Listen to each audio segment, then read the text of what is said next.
Проголошення незалежності 24 серпня було таким вікном можливості. Я думаю, що воно було відкрите приблизно на одну добу. Революція помаранчева була, казала, ми доформуємося як нація. Була революція гідності, ми доформовуємося. Значить, повномасштабна війна, ми далі починаємо. Рішення про те, що Україна стане незалежною, прийняли комуністи. Українське село жило не більше 10 років. Тобто раз на 10 років українські села були спалені. Суб'єкти Російської Федерації. Якщо раптом з'являється альтернатива Кремлю, в певний момент гра стає зовсім іншою. Сплеск народжуваності після війни в країні можливий? Бебі-буму ми взагалі не очікуємо. В разі приходу так званої ліберальної опозиції, наскільки нова війна з Росією відкладається в перспективі? У нас споконвічний конфлікт з усією російською культурою політичною, такою, якою вони є зараз. Привіт, друзі! Сьогодні ми з вами поговоримо не тільки про історію, як ми робимо це зазвичай, ми поговоримо з вами про майбутнє. Історія, вона має визначених героїв, антигероїв, події, дати. З майбутнім такої визначеності явно немає. Сьогодні ми згадаємо, як так стало можливим, що Україна отримала цілком природню, але не неминучу незалежність. І поговоримо про те, якою може бути Україна після війни. Це Олександр Войт і це інша історія. Ми мали проголошення незалежності, 346 голосів за, 1 голос проти в Верховній Раді. 346 голосів за і 1 проти – це дуже однозначна позиція. Якби ми мали ситуацію, при якій було б, наприклад, 280 голосів за і там 60 проти, це б була зовсім інша гра. Це зовсім інший розвиток подій, зовсім інша динаміка. От, власне, проголошення незалежності 24 серпня 91-го року було таким вікном можливості. Я думаю, що воно було відкрите приблизно на одну добу.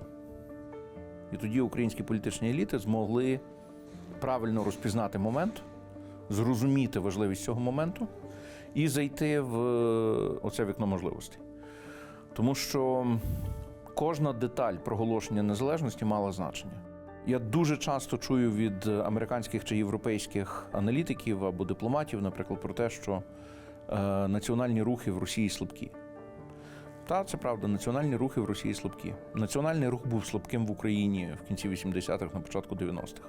Рішення про те, що Україна стане незалежною 24 серпня 1991 року прийняли комуністи. Вони мали більшість в українському парламенті.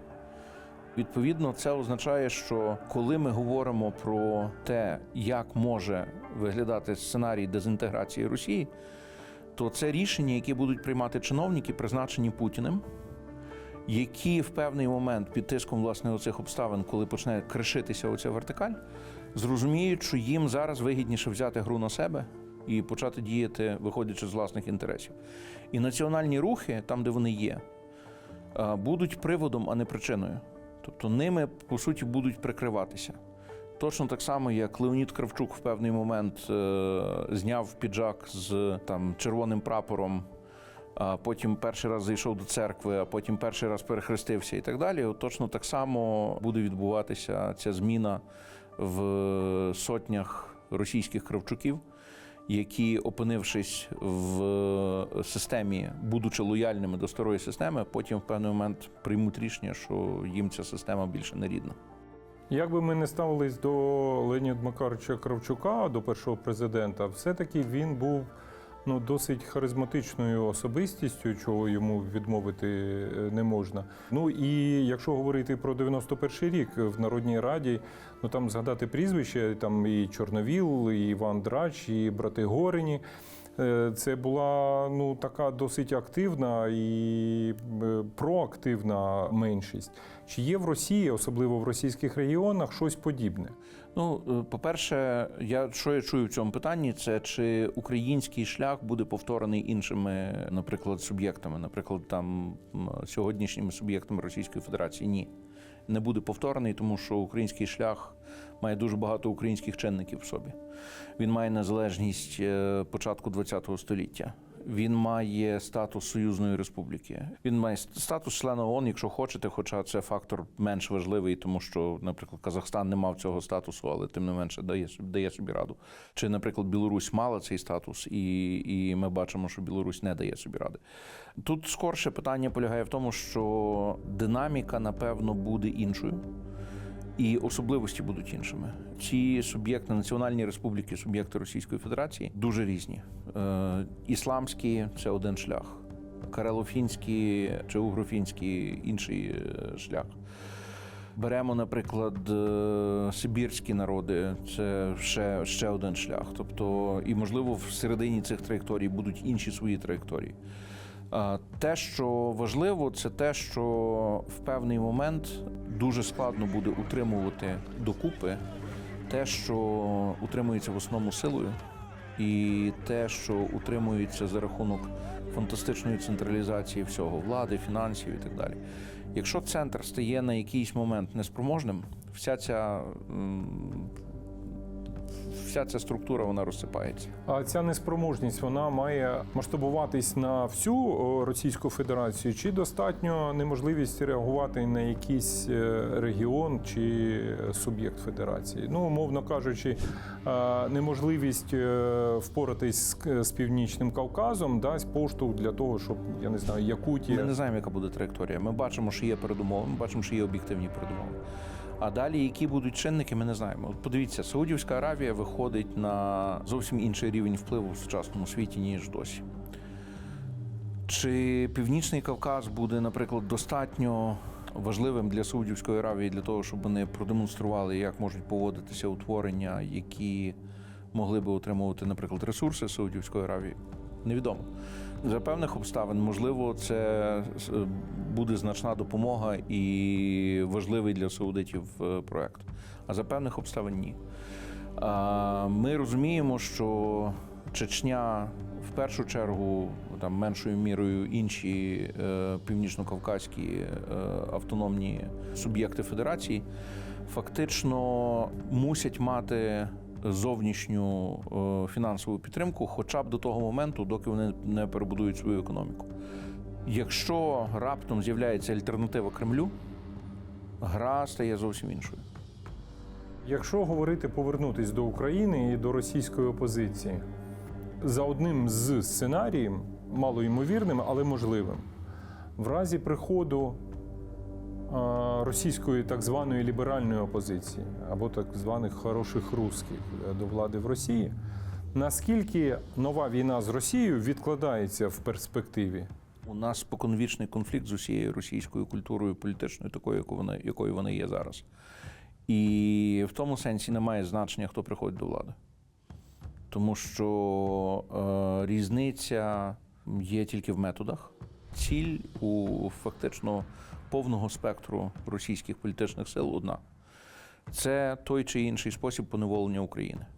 Покійний Нємцов свого часу говорив про те, що зачем захватувати Крим, його можна просто купити. Да? Тобто імперська ціль не ставилася під сумнів. Під сумнів ставилася ефективність методів. На той момент це були там методи Лужкова, Затуліна і так далі.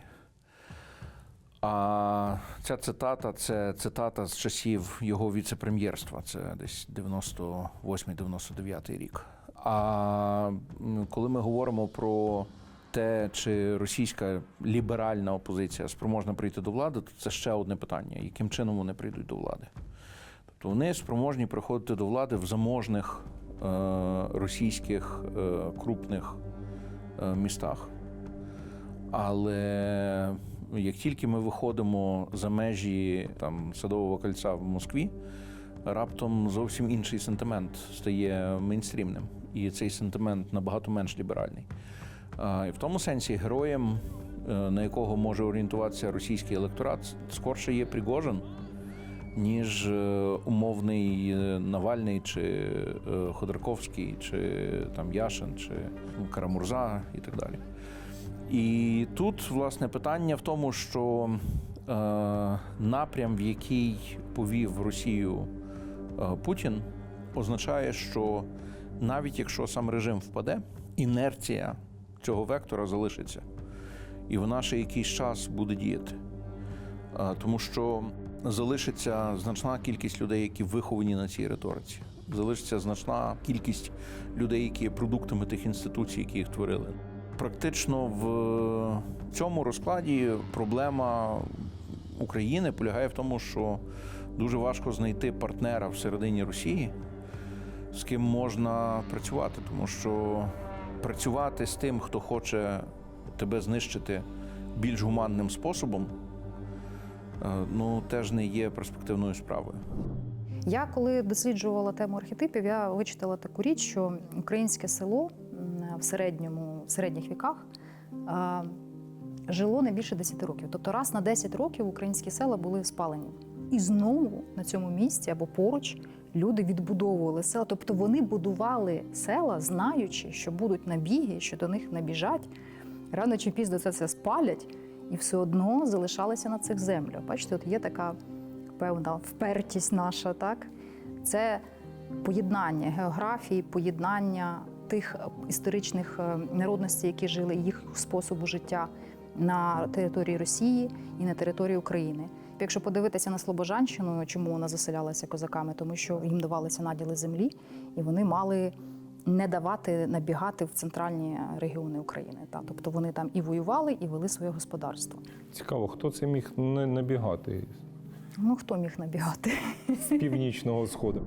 Рік тому Володимир Зеленський попереджав українців про те, що блокпости, повітряні тривоги, перевірка документів – це, мовляв, надовго, як в Ізраїлі. Наводив він приклад не тільки заходів безпеки, які тепер будуть в Україні, але й час, скільки вони будуть тривати.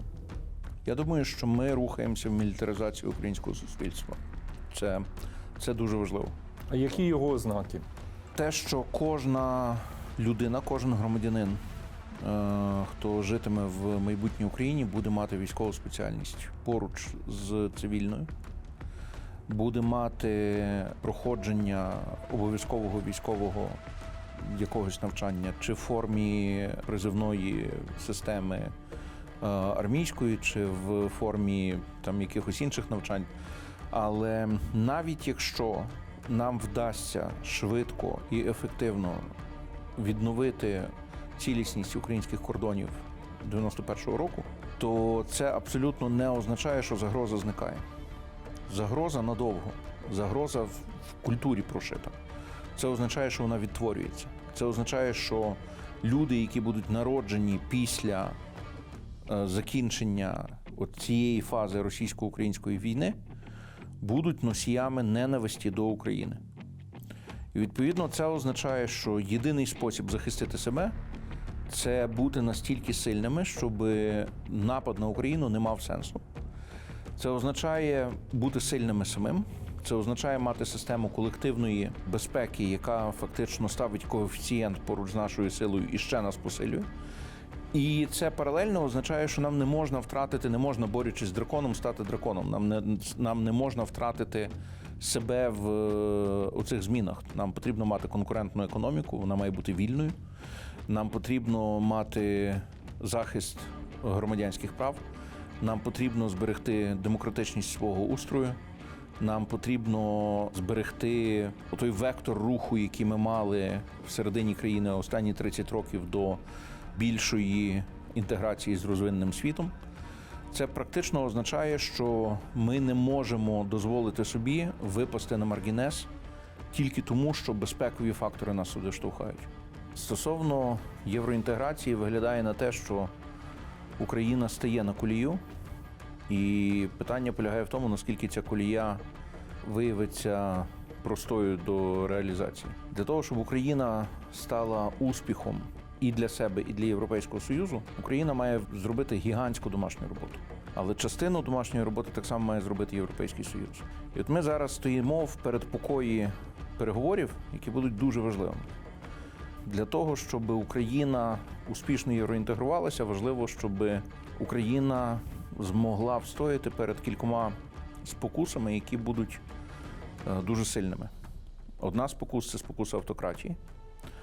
Це спокуса піти в політику образи, Бо біль, який українці відчувають, і це абсолютно реальне відчуття. І відповідно, як реальне відчуття, це відчуття продукує дуже реальну зміну позицій українців. Оцей біль буде потребувати певної сатисфакції. Українцям доведеться, скажімо так, застосувати свою силу волі для того, щоб переплавити цей біль в енергію для внутрішніх змін. Ми в історії такі речі робили, але ми ніколи не робили їх в такому масштабі. І, мабуть, і в такій динаміці часу так само. І обставини так само нас спонукають до того, щоб встигнути в своє вікно. Ми бачимо, наскільки важливо було, що країни Балтії, Центральної Європи встигли в своє вікно, наприклад, розширення НАТО. Війна зараз не ведеться на їхній території. Вони не є під щоденною загрозою ракетного обстрілу чи не мусять евакуюватися мільйони їхніх громадян. Так, для них загрози існують, але це загрози іншого порядку. Безпекові фактори, зрозуміло, що будь-хто з українських політиків, які запропонують занадто багато безпеки, занадто сильну руку, це і українці, розуміючи, що це дійсно необхідно, вони можуть підтримати ту людину, яка піде шляхом авторитаризму, про який ми казали. Хто має проконтролювати суспільство само себе, політики мають, політична конкуренція має проконтролювати, аби цього не сталося. Тут контролювати мають всіх. Тут і церква, тут і бізнес, тут і система освіти, тут і громадяни, тут і громадянське суспільство, тут всі. Але шанс є. Шанс на те, що ми утримаємося від поганих сценаріїв, звичайно, він є. Що ми можемо потрапити в ці погані сценарії. Він теж є. І я би сказав, що місцями він навіть вищий, ніж шанс не потрапити в погані сценарії. Але якщо б ми тільки йшли за теорією ймовірності, нас би вірогідно тут не було. Тобто це фактично означає, що ми мусимо приймати виклики, навіть якщо ці виклики виглядають дуже загрозливими. Я думаю, що спосіб, в який вони будуть приходити, буде не такий абстрактний. Я думаю, що будуть дуже конкретні прояви, в яких будуть приходити ті чи інші виклики. В кінцевому підсумку можна навіть подивитися на це через ресурсну сторону. Ми маємо дуже обмежений бюджет, ми не дуже любимо платити податки, і ми не дуже довіряємо державі. Навіть зараз видно, наскільки умовним є відновлення довіри до формальних державних інститутів. А це фактично означає, що ресурсів весь час буде бракувати і весь час буде виникати питання, що є пріоритетнішим, що важливішим. Соціальна допомога, безпека, освіта, культура, економічний розвиток. І от ми весь час будемо жонглювати цими пріоритетами і підходити до них весь час по-новому. Цим фактично ми живемо 30 років, тільки в це жонглювання ще додалась безпека. Цілий світ з цим живе, і цілому світу до цих жонглювань додалась безпека. І це є причина, чому нам якомога швидше треба буде побудувати інституції такими, щоб нам не потрібно було купувати мільйонами і десятками мільйонів снаряди кожного року. Це практично означає, що ми виставляємо свою систему захисту такою, яка дозволяє нам її утримувати меншими ресурсами, ніж ми сьогодні воюємо. Ми сьогодні на плаву, тому що ми воюємо своїми силами, але за допомогою ресурсів, які дають нам інші гравці. Ми маємо практично 70% нашого бюджету – це є вливання з боку наших партнерів. Це є, власне, різниця між тим, що було 100 років тому і тим, що є зараз. Ми 100 років тому не мали такої системи партнерів, яку ми маємо зараз. Ми не мали Європейського Союзу, який за нами стоїть і підтримує нас фінансово, підтримує нас ресурсно, підтримує нас системами правил, поставками зброї і так далі, і так далі. Хоча це в основному роблять країни-члени Європейського Союзу, не сам Європейський Союз. Ми маємо підтримку Сполучених Штатів, які дають нам те, що нам потрібно, хоча не в тих кількостях і не тоді, коли ми би хотіли, але тим не менше дають. І дають нам гроші. І, відповідно, це означає, що ми зараз витримуємо, тому що ми маємо ці партнерства. Через якийсь час ці партнерства залишаться в вигляді підтримки на рівні союзів, вони будуть на рівні інституційної підтримки, але ми вже не будемо мати прямих вливань, наприклад, в український бюджет. Далі будемо ми самі.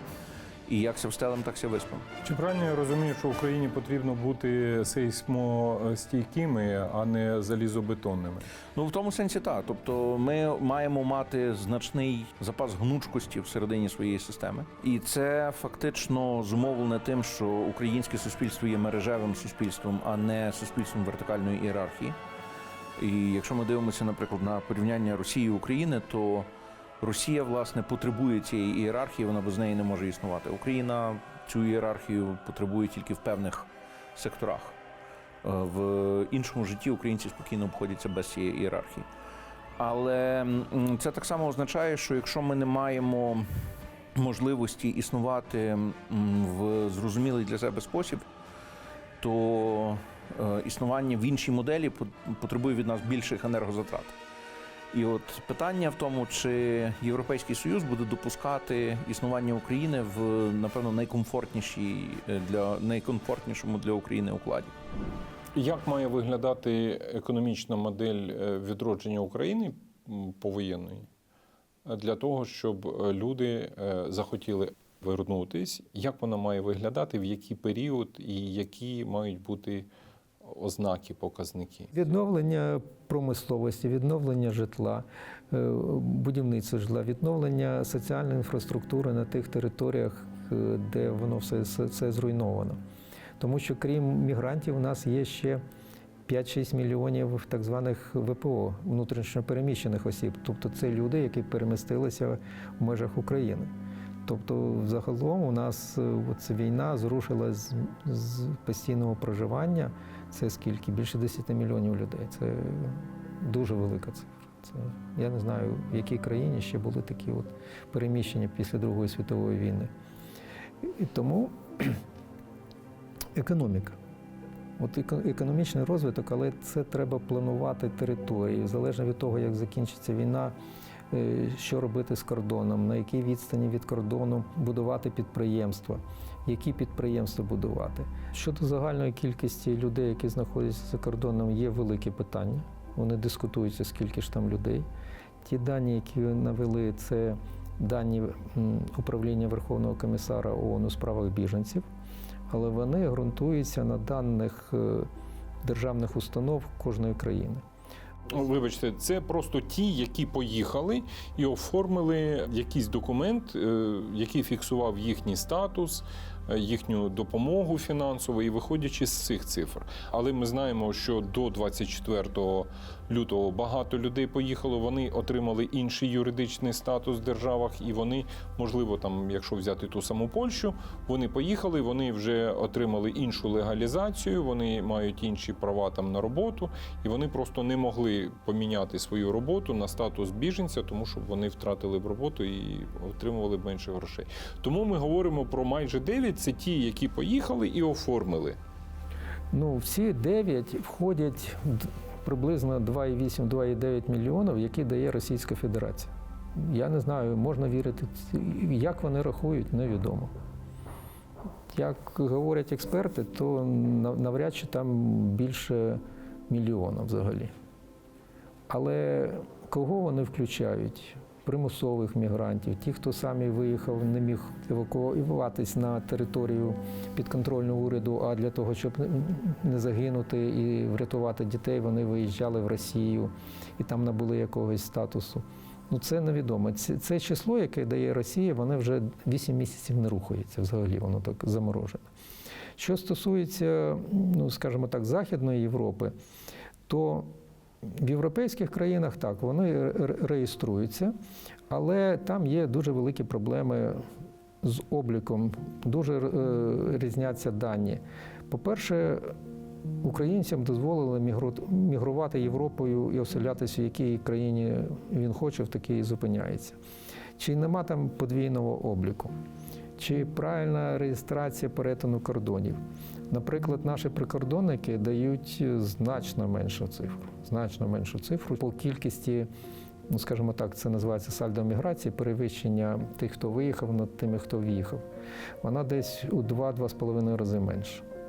І причину цих розбіжностей пояснити поки що не може. Ми спілкувалися з управлінням Верховного комісара ООН у справах біженців, вони нічого не можуть пояснити. Вони кажуть, це нам дають місцеві органи влади. Є випадки, коли і в певних країнах існують приписки, тому що їм дають дотації на біженців. І тому точного числа ми не знаємо. Воно, за нашими оцінками, менше, ніж офіційно дає управління Верховного комісара ООН у справах біженців. І зараз вони кажуть, що вони почали спілкуватися з країнами і намагаються з'ясувати оцю ситуацію. Коли ми записали цю частину інтерв'ю, з'явилися дані Open Data Bot, які ґрунтуються на інформації Державної прикордонної служби України. Так от, виявляється, що за час повномасштабного вторгнення Росії до України з України виїхало і не повернулось лише 2,4 мільйона українців. Ці цифри значно відрізняються від тих, які оприлюднює ООН. Про українські сили і Європейський Союз. А чи є в Європейському Союзі, в будь-якій країні, чи то в Польщі, чи в Німеччині, побоювання сильної України? Я би сказав, що це не питання побоювання в межах країн, це питання побоювання в межах певних ринків, в межах певних середовищ. Україна, якщо приходить на європейський ринок з певним чином сконфігурованим сільським господарством, стає страшним конкурентом для багатьох країн. Але це стосується не тільки сільського господарства, це може стосуватися багатьох інших сфер. І тут питання скорше полягає в тому, яким чином ці ринки будуть відрегульовані. І, власне, тут є питання оцих конфігурацій, якими знаменитий Європейський Союз. Якщо ми подивимося, наприклад, на те, як Європейський Союз захищав себе від Росії, то логіка оцих енергопакетів, якими Європейський Союз фактично створив цілісний спільний ринок енергоносіїв в Європейському Союзі і не дав можливості Газпрому розхитувати ситуацію, проводячи окремі переговори з кожною державою, а по великому рахунку була централізована система закупок, яка зменшила переговорну позицію Кремля і посилила переговорну позицію європейських споживачів. Якщо Європейський Союз буде знаходити ефективні рішення, то тоді Україна теж від цього буде вигравати, і від цього будуть вигравати інші. Але це буде складно. Власне, Європейський Союз – це спосіб пошуку складних ефективних рішень. Ми до складних ефективних рішень не дійшли з тої причини, що ми, як політична культура, ми як суспільство, боїмося делегувати забагато повноважень державі, тому що в нашій історичній пам'яті держава є найбільшим злом, яке причиняло найбільші страждання. І зміни зараз стануться, тому що зараз ми бачимо, що є ще більше зло. Ми зараз є в ситуації, коли змістився суспільний договір. Суспільний договір український сказав, ми визнаємо оцю недосконалу сучасну українську державу як свою, тому що вона є єдиним гарантом нашої безпеки. А далі купа доріг. Дуже багато залежить від того, як закінчиться війна. Дуже багато залежить від того, наскільки ефективним буде адміністрування. Ми під час війни не бачимо прикладів ультраефективного адміністрування. Практично вся країна управляється в ручному режимі. Це погано, тому що ручний режим має багато своїх обмежень. Одна з проблем ручного режиму полягає в тому, що він не масштабується. Тобто ти не можеш перетворити його на систему і реплікувати по всій країні. Система не є в логіці ні цієї, ні попередніх українських адміністрацій. Тобто вони скорше про свою власну спроможність впливати на процес.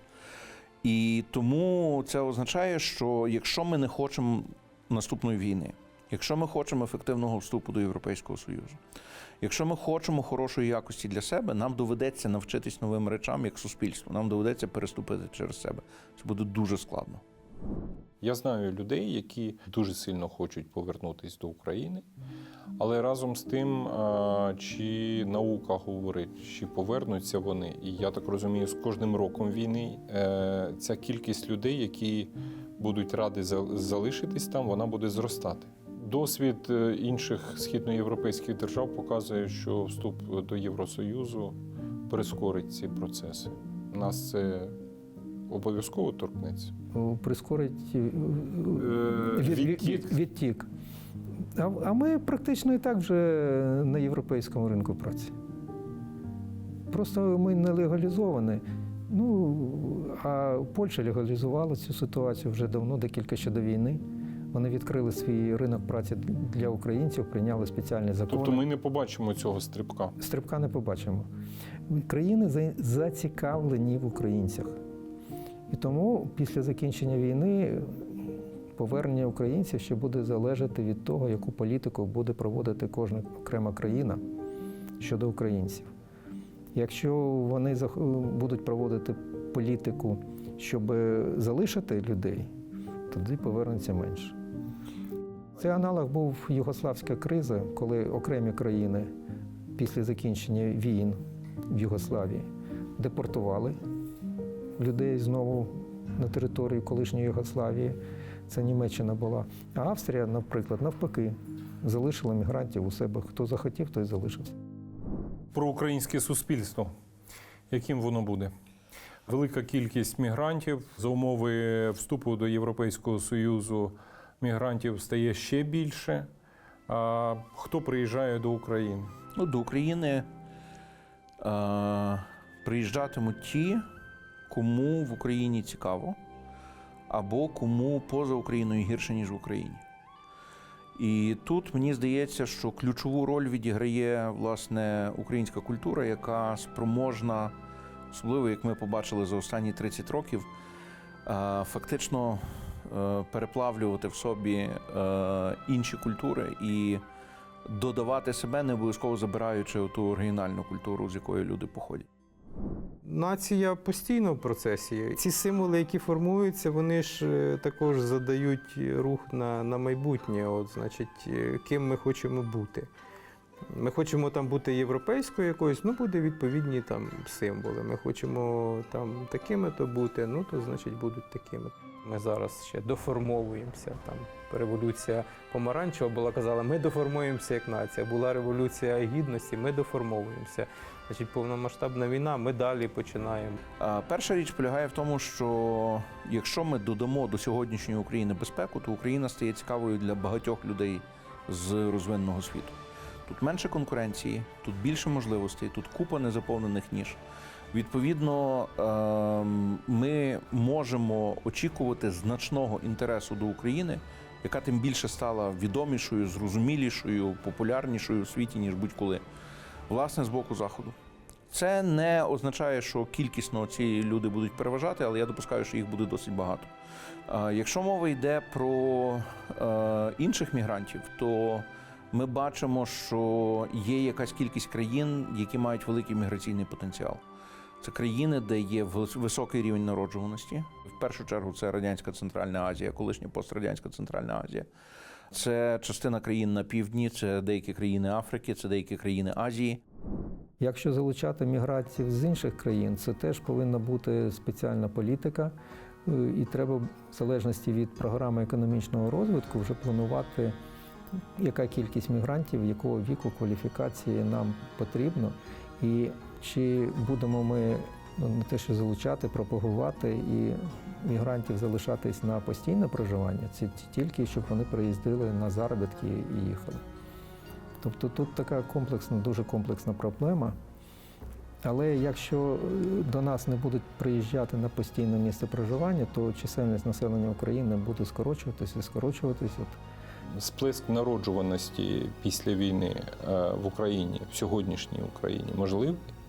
За одним із наших прогнозів, наприклад, до 37-го року у нас буде приблизно 30 мільйонів і тенденція до скорочення буде продовжуватися. В принципі, після Другої світової війни в Радянському Союзі було компенсаційне підвищення народжуваності. Під час війни народжуваність зменшується, сім'ї розірвані, не планують дітей або відкладають народження дітей на більш пізній період. Коли війна закінчилась, то відбувається протягом наступних 2-3 років підвищення народжуваності, а потім вона знову виходить на той рівень, який був, наприклад, до війни. В Радянському Союзі це не спрацювало так, як в Сполучених Штатах, тому що був голод 46-47 року. Це теж дуже вплинуло на народжуваність. Хоча потім народжуваність зросла і знову-таки почала зменшуватись. Якщо ми кажемо про смертність і народжуваність, це загальносвітові тренди, і вони мають тривалість більше 100 років. Якщо ми візьмемо кінець 19 століття, то в Україні народжуваність була найвища в Європі. І протягом до початку 21 століття вона поступово зменшувалась. І, наприклад, у 2001 році взагалі там 100 жінок народжували тільки 110 дітей. Вона впала. Зараз 140, перед війною було 150, такий рівень. Цей процес відбувався за рахунок того, що скорочувалась смертність, і тому, щоб компенсувати природним чином смерть, треба було менше вже народжувати. По факту ми можемо сказати, що вже населення України перейшло на однодітну сім'ю, трохи більше, якщо можна сказати, чим не зовсім одна дитина. Це загальносвітовий тренд. Загальносвітовий тренд, так.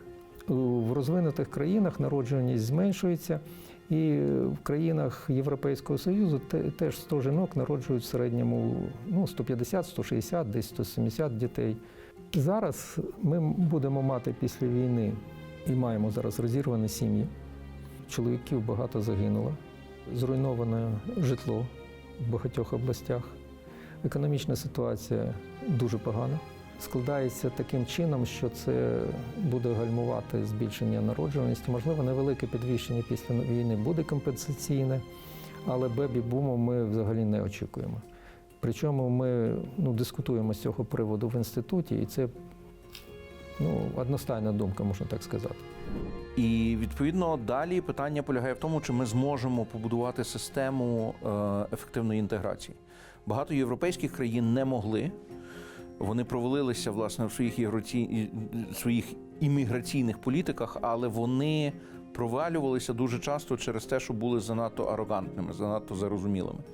Як, наприклад, німці вважали, що турки приїдуть, якийсь час попрацюють і поїдуть. Або в деяких інших країнах вважали, що не потрібно створювати ніяких програм, тому що люди самі потягнуться до їхньої культури. І в результаті почали утворюватися лакуни, куди місцеві закони просто не пробивалися. І, відповідно, в суспільстві утворювалися бульбашки, де діяли інші закони, була інша культура і так далі, і так далі. Нам треба буде побудувати систему інтеграції цих людей в українське суспільство. Нам треба буде побудувати систему, яка буде допомагати їм інтегруватися, можливо, ще до того, як вони сюди приїдуть. Нам будуть важливі не просто люди, які можуть працювати. Міністерство економіки зараз говорить про те, що наступні 10 років десь 4,5 мільйони осіб – це буде брак робочих рук. Елла Лібанова говорила про те, що хоча б 300 тисяч іммігрантів в рік потрібно буде приймати впродовж 10 років. Це великі кількості, це дуже великі кількості. Це по великому рахунку обсяг обласного центру. Але це означає, що якщо ми хочемо, щоб ці люди добре інтегрувалися всередині країни, нам важливо, щоб вони вчилися в українських університетах, нам важливо, щоб вони розмовляли українською мовою, нам важливо, щоб вони розуміли історію, культуру України. І це означає, що нам треба зробити багато домашньої роботи ще у них вдома, ще там. В мене був студент-магістр в Українському католицькому університеті з Киргизстану, який шукав репетитора з української мови в Бішкеку. Знайшов. Це одна людина, яка є в Бішкеку. Вона киргизка, вона вчилася в Черкасах, вона викладає українську мову там. Все. Нам потрібні інституції, які будуть це забезпечувати. Щось подібне до французького інституту або Гьоте-інституту? Абсолютно. І в нас є цей інститут, він називається Український інститут, він є частиною МЗСу. Єдина філія його, яка є в Берліні. А нам потрібно, щоб ці філії були в 30-40 країнах. І не в одному місці. І не в одному місці. І тут, власне, є питання про те, чи нам потрібна культура, чи витрати на культуру важливі під час війни. То вони суперважливі. Тому що вони дають нам можливість вийти з війни в той стан, в якому ми зможемо нормально розвиватися. Якщо ми зараз відрубаємо культуру, завтра може не настати. Тобто це, власне, те, що дуже важливо розуміти. І коли ми говоримо про розбудову такої системи, яка допоможе інтегрувати людей і створити їм фактично шлях до входу в українське суспільство, ми прискоримо цю інтеграцію. Тому що ця інтеграція великою мірою відбувається і так. Якщо ми подивимося з вами на шлях, який українське суспільство пройшло за 30 років, то ми побачимо, що значна частина п'ятої колони, яка ненавиділа сам факт існування незалежної України на початку 90-х, через 25 років захищала незалежну Україну з зброєю в руках. Нація базується на різних символах, на спільній сформованій пам'яті, а це все міняється. Це ж, бачите, в нас як герої міняються. От ще років там 10 тому цілком серйозно дискутували, Бандера герой чи не герой. Ну, Янукович прийшов, забирав у нього звання після того, як Ющенко йому Ну, надав. але патріотично, значить, не такі, як Янукович, а патріотично налаштовані люди. От, значить, який-небудь патріотичний уродженець звідсілян сказав би, та я про Бандеру з книжки тільки дізнався. У мене зовсім інша історія. Мої там дід і батько були в Червоній армії, там, під окупацією, в полоні, загинули. Я про Бандеру нічого не знав, а тут, значить, ви мені його робите героєм. Я не знаю, чи він герой. Хочете там? А зараз попробуй так скажи. Він зовсім інше почав, по-іншому символ почав жити. Ми побачимо з вами, як змінилося розуміння української ідентичності. З етнічного воно стало громадянським.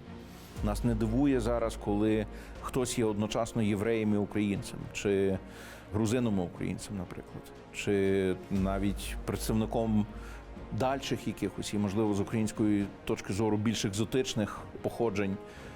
Ключове питання в сучасній Україні полягає в тому, чи ці люди можуть відчувати наш біль. Чи вони можуть співпереживати, чи вони можуть співчувати, чи вони є емпатичними відносно нас. Якщо так, то тоді буде безпечно приймати їх всередину своєї спільноти. І вони через якийсь час інтегруються і зможуть відплачувати сторицею з тої причини, що їм більше треба.